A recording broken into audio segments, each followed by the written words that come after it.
London থেকে আসা মুফতি সাহেব নতুন নতুন স্বপ্ন দেখাচ্ছেন আমাদেরকে। উনি বলতে চান আই হ্যাভ আ প্ল্যান, আমার নাকি পরিকল্পনা আছে। তারপর থেকে দেখি মানুষ হত্যা শুরু হয়ে গেছে। সাথে থাকলে সঙ্গী, পাশে না থাকলে জঙ্গি নাকি? এসে নাকি কি কার্ড বিতরণ শুরু করেছে, পেয়েছে নাতে? কার্ড বিতরণের গল্প শুনে এই আগামী নির্বাচনে ভোট দেওয়া যাবে না। এক আমলে শুনেছিলাম 10 টাকায় চাল পাওয়া যাবে, চাল পেয়েছিলেন? এই দফাতেও হাতে কোনো কার্ড এসে পৌঁছাবে না। কার্ড যদি পৌঁছায়ও, সেই কার্ড হাতে নেওয়ার জন্য কত টাকা বা নতুন করে চাঁদা দিতে হবে সেইটা তো বলেন না।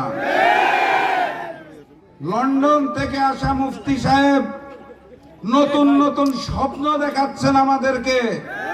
উনি বলতে চান আই হ্যাভ আ প্ল্যান, আমার নাকি পরিকল্পনা আছে। তারপর থেকে দেখি মানুষ হত্যা শুরু হয়ে গেছে। পরিবারের মা বোনদের সম্মান দিয়ে কার্ড দেওয়ার কথা বলে ওই নতুন জালেম বিএনপি বাংলাদেশের বিভিন্ন জায়গায় আমার মা এবং বোনদের গায়ে হাত দিচ্ছে। কথাবার্তা পরিষ্কার, নতুন বাংলাদেশে আমার মা এবং বোনদের ইজ্জত দিয়ে ছিনিমিনি খেলতে দেব না।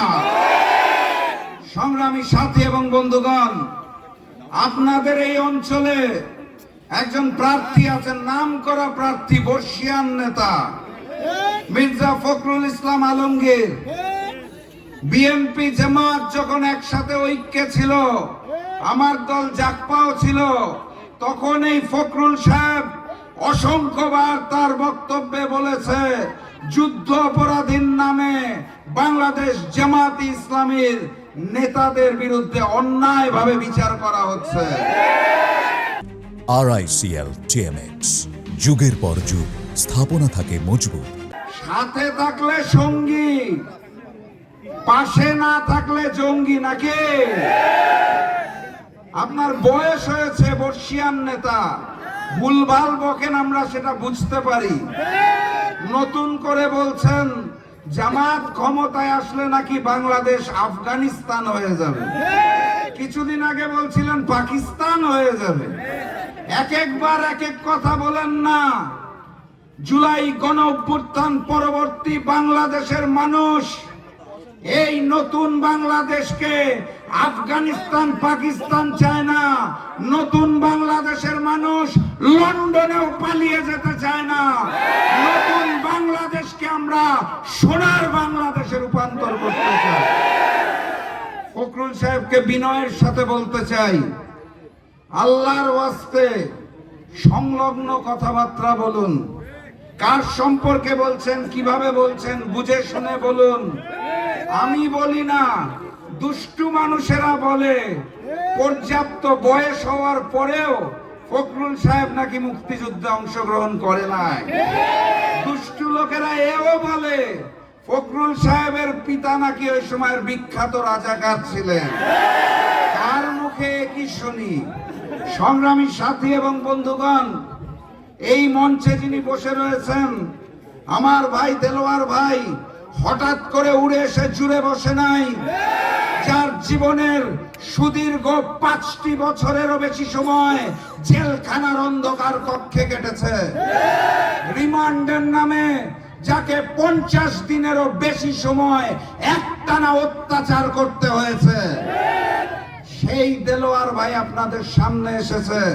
দাঁড়িপাল্লার প্রতীক নিয়ে এসেছে। ঠাকুরগাঁও 1 আসন দেলোয়ার ভাইকে দাঁড়িপাল্লায় জয়যুক্ত করে আগামীর প্রধানমন্ত্রী ডাক্তার শফিকুর রহমানকে আমরা উপহার দিব ইনশাআল্লাহ। সংগ্রামী সাথী এবং বন্ধুগণ, এই সেই এলাকা যেখানে আল্লামা দেলোয়ার হোসেন সাইদির ফাঁসির রায় হওয়ার পর হিন্দু মুসলমান সবাই রাজপথে নেমে এসেছিল। এখানে সেদিন 6 জনকে নির্মম ভাবে হত্যা করা হয়েছিল, যার মধ্যে 5 জন মুসলিম ছিল, 1 জন হিন্দু ছিলেন। অত্র এলাকার মুসলমান হিন্দু ভাই ভাই একত্রিত হয়ে আগামী 12 তারিখ আমরা দাড়িপাল্লাকে জয়যুক্ত করবো ইনশাআল্লাহ। আর তার আগে আরেকটা ভোট দিতে হবে, মনে আছে তো নাকি? গণভোটে গণভোটে গণভোটে গণভোটে হাকে জয়যুক্ত করবেন। মিথ্যাবাদী মির্জা ফখরুল ইসলাম আলমগীর তাদের দুর্নীতি এবং চাঁদাবাজিকে লাল কার্ড দেখিয়ে দাড়িপাল্লাকে জয়যুক্ত করবেন। আপনাদের কাছে এটাই আমার আহ্বান। সর্বশেষ কথা, 11 তারিখ রাত থেকে 12 তারিখ ফলাফল ঘোষণার আগ পর্যন্ত প্রত্যেকটি কেন্দ্র পাহারা দিতে হবে।